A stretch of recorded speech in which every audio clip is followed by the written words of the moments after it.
더불어민주당 국회의원 정춘숙입니다. 오늘 강남역 살인사건 발생 1주기를 맞아 젠더폭력 방지 기본법 제정 등 여성폭력 근절 정책을 실현하겠다는 기자회견문을 발표합니다. 오늘은 강남역 여성 살인사건이 발생한 지 1년이 되는 날입니다. 지난해 5월 17일 강남역 인근에서 여성이라는 이유만으로 20대 여성이 무참히 살해당했습니다.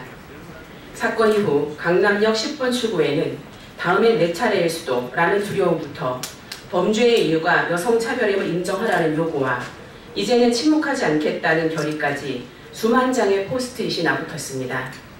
이는 여성을 차별하는 사회 구조 전반에 대한 문제 제기였고 성평등한 사회로 변화해야 한다는 강력한 요구이기도 했습니다.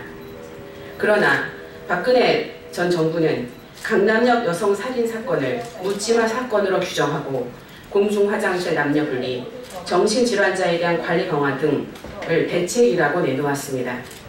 국가는 여성 인권 보장의 책무를 가지고 있습니다. 그런데 사건의 본질을 왜곡하고 우리 사회 여성에 대한 폭력과 혐오의 심각성을 은폐한 것입니다. 여성에 대한 차별과 혐오로 인한 여성폭력 살인사건은 끊이지 않고 있습니다. 검찰청 자료에 의하면 성별이 확인된 강력 흉악범죄 피해자 중 여성 비율이 89.4%로 여성의 안전은 심각하게 위협받고 있습니다. 여성들에게는 모든 곳이 강남역인 것입니다. 여성 혐오 문제는 여성만의 문제가 아닙니다.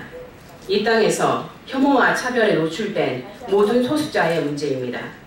혐오의 대상은 여성일 수도, 성소수자일 수도, 이주민일 수도, 장애인일 수도, 노인일 수도 있습니다.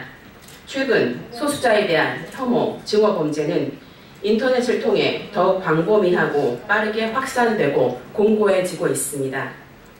이제 우리는 최대의 사회적 소수자인 여성에 대한 혐오와 폭력의 심각성을 인식하고 젠더 불평등의 문제를 국정의 제1과제로 삼아야 합니다.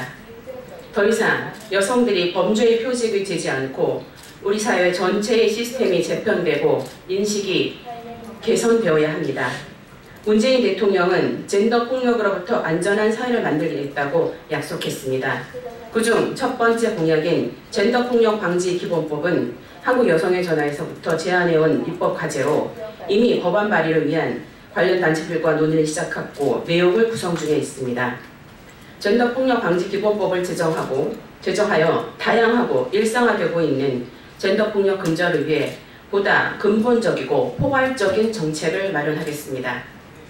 첫째, 젠더폭력 방지 기본계획 및 연도별 수행계획 수립의 근거를 마련하겠습니다. 둘째, 젠더폭력 방지 정책의 실질적 근거가 되도록 일관성 있는 국가 통계를 구축하겠습니다. 셋째, 젠더폭력의 특수성이 반영된 피해자 지원 시스템으로 피해자에 대한 조건 없는 지원을 실현하겠습니다. 넷째, 성평등 의식 확산 및 젠더폭력 예방을 위한 폭력 예방 교육 체계를 재정립하고 성평등과 인권 교육을 공교육 정규 과목에 편입시키겠습니다. 다섯째, 여성에 대한 증오범죄, 데이트폭력, 디지털 성폭력 등 점점 다양해지는 젠더폭력 피해자 보호체계를 강화하겠습니다. 이 외에도 젠더폭력 범죄자의 처벌을 강화하고 피해자에 대한 2차 피해를 최소화하기 위한 대책도 마련하겠습니다. 이를 위해 법 제정부터 실행까지 야당과도 적극적으로 협치하겠습니다. 여성을 비롯한 모든 사회적 소수자의 인권이 지켜져 억압과 차별을 없애는 데 최선을 다할 것입니다. 2017년 5월 17일 국회의원 정춘숙 감사합니다.